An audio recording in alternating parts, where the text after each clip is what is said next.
So, yan guys. Gagawa tayo ng assignment. Ito, pang ano to, 14. Tapos ito, tapos ko na to. Sensya na kung madumi ah.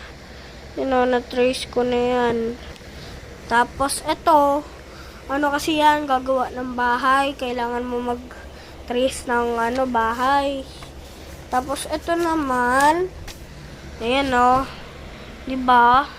Tapos ko na din yan. Ito din. Tapos syempre, ito din. At saka ito. Tapos ko na yan o. Syempre, ito din o. Ayan. Tsaka ito. Ito din. Yan. Tapos yan. Tapos, ayan din.